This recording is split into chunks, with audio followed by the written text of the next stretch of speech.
Pernah nggak sih kamu ngebayangin hidup di negara yang super padat, yang kemana-mana isinya orang, jalanan penuh, transportasi ramai, dan segalanya serba padat merayap? Atau sebaliknya, hidup di negara yang saking sepinya, kamu bisa hafal semua orang yang tinggal di sana. Nggak ada antrian, nggak ada macet, tapi juga mungkin nggak ada toko 24 jam. Di dunia ini, perbedaan populasi antar negara bisa sangat ekstrim. Ada negara yang penduduknya mencapai miliaran, tapi ada juga negara yang penduduknya bahkan nggak sampai 1.000 orang. Dan kali ini kita akan bahas perbandingan antara negara dengan populasi terbanyak melawan negara dengan populasi paling sedikit. Siapa mereka? Seberapa besar bedanya? Yuk kita mulai. Cina, negara dengan populasi terbanyak di dunia. Di urutan pertama sebagai negara dengan jumlah penduduk terbanyak di dunia, kita punya Cina. Negara raksasa di Asia Timur ini dihuni oleh lebih dari 1,4 miliar orang. Ya, kamu nggak salah dengar, miliaran. Setiap tahunnya, angka ini terus bergeser dan posisinya sempat bersaing ketat dengan India. Tapi Cina tetap jadi simbol populasi besar dan punya kota-kota megapolitan seperti Shanghai, Beijing, dan Guangzhou yang dihuni oleh puluhan juta orang dalam satu area aja. Cina bahkan punya kebijakan satu anak yang dulu sempat diterapkan selama puluhan tahun demi mengontrol ledakan populasi. Tapi ironisnya, sekarang mereka mulai khawatir dengan angka kelahiran yang menurun.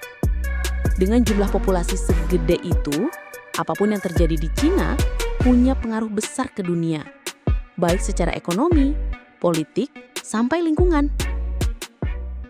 India, saingan ketat Cina dalam urusan jumlah penduduk.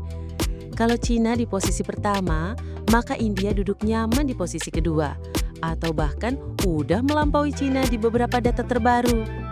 Negara ini dihuni oleh lebih dari 1,4 miliar orang juga dengan pertumbuhan yang sangat cepat. Beda dengan Cina yang punya kebijakan ketat soal keluarga, India lebih bebas dalam hal itu. Itu sebabnya populasinya tumbuh terus. Bahkan diprediksi akan jadi negara dengan penduduk terbanyak secara resmi dalam beberapa tahun terakhir atau bahkan sekarang. India juga terkenal karena kota-kota padatnya seperti Delhi, Mumbai, dan Kolkata. Transportasi umum penuh sesak, jalanan macet, dan suasana yang begitu hidup dan ramai. Uniknya, meskipun sangat padat, India tetap punya desa-desa yang tenang, pegunungan Himalaya yang sunyi, dan padang rumput luas. Tapi satu hal yang pasti, kalau kamu ke India, kamu nggak akan pernah merasa sendiri. Monaco, negara mungil dengan kepadatan ekstrim. Sekarang kita turun jauh dari angka miliaran ke negara kecil tapi padat, Monaco. Negara ini memang nggak masuk sebagai pemilik populasi paling kecil, tapi dia punya kepadatan penduduk tertinggi di dunia. Dengan luas kurang dari 2 km persegi dan penduduk sekitar 40.000 orang, Monaco seperti apartemen raksasa. Bangunan-bangunannya menjulang, mobil-mobil mewah lalu lalang, dan penduduknya adalah gabungan antara orang kaya lokal dan ekspatriat kelas atas. Monaco adalah contoh bahwa negara kecil bukan berarti sepi. Bahkan di tempat sekecil ini, biaya hidupnya bisa jadi salah satu yang termahal di dunia. Nauru, negara pulau kecil di Pasifik yang hampir terlupakan. Dari Eropa kita lompat ke Samudra Pasifik. Di sana ada negara bernama Nauru yang luasnya hanya sekitar 21 km persegi. Tapi yang bikin mencolok, populasinya sangat sedikit, sekitar 10.000 orang saja. Dulu Nauru pernah jadi salah satu negara terkaya karena tambang fosfatnya. Tapi ketika sumber dayanya habis, ekonomi mereka jatuh. Kini, Nauru menjadi negara terpencil yang sangat bergantung pada bantuan luar negeri. Meski kecil dan jarang terdengar, Nauru tetap punya pemerintahan sendiri, bendera sendiri, dan jadi anggota PBB.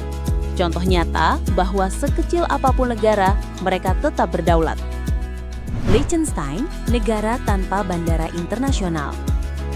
Liechtenstein adalah negara kecil di antara Swiss dan Austria, dengan populasi hanya sekitar 39.000 orang. Negara ini punya bentang alam yang cantik banget, pegunungan Alpen, lembah hijau, dan desa-desa klasik. Uniknya, Liechtenstein tidak punya bandara internasional. Tapi penduduknya sangat makmur dan negara ini punya ekonomi yang stabil banget. Dengan ukuran yang kecil, Liechtenstein dikenal sebagai salah satu negara teraman di dunia. Bahkan, tingkat kejahatannya sangat rendah. Kamu bisa jalan kaki di malam hari tanpa khawatir. San Marino, negara tua dengan penduduk muda. San Marino adalah salah satu negara tertua di dunia yang masih berdiri sampai sekarang. Terletak di tengah Italia, negara ini hanya punya sekitar 33.000 penduduk. Meski kecil, San Marino punya pemerintahan, militer, dan sistem hukum sendiri.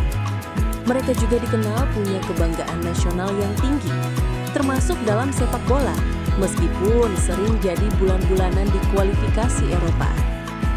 San Marino membuktikan bahwa sejarah dan identitas nasional bisa tetap kuat meskipun jumlah penduduknya kecil banget dibanding negara-negara lain.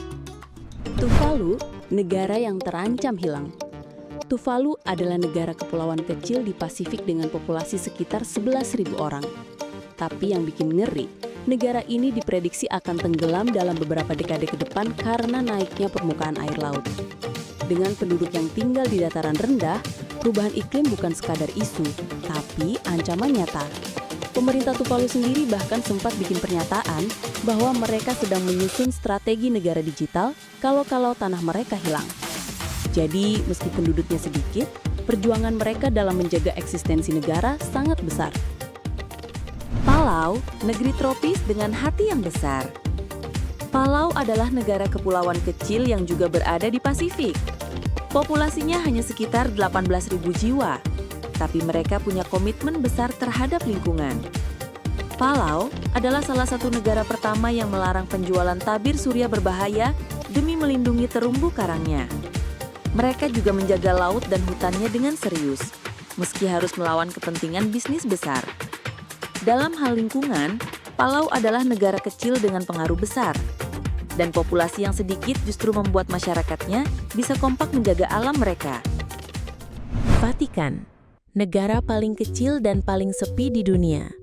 Dan inilah dia, negara dengan populasi paling sedikit di dunia.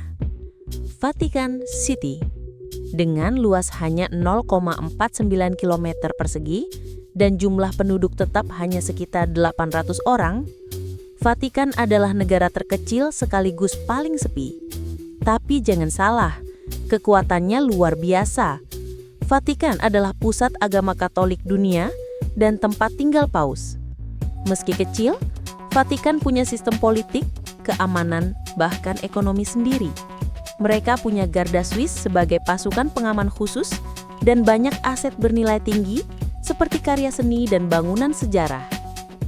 Vatikan adalah contoh unik bahwa sebuah negara tak perlu besar untuk punya pengaruh global. Cina versus Vatikan, dua dunia yang berlawanan. Kalau kita bandingkan Cina dan Vatikan, hasilnya benar-benar ekstrim. Cina lebih dari 1,4 miliar jiwa, kota super padat, teknologi tinggi, ekonomi raksasa. Vatikan kurang dari 1.000 penduduk, tanpa kota, tanpa tentara besar, tapi punya pengaruh spiritual ke seluruh dunia. Cina melambangkan kekuatan populasi, Vatikan melambangkan kekuatan simbolik dan sejarah. Dua negara yang sangat berbeda, tapi sama-sama penting dalam peta dunia. Dunia ini penuh kontras.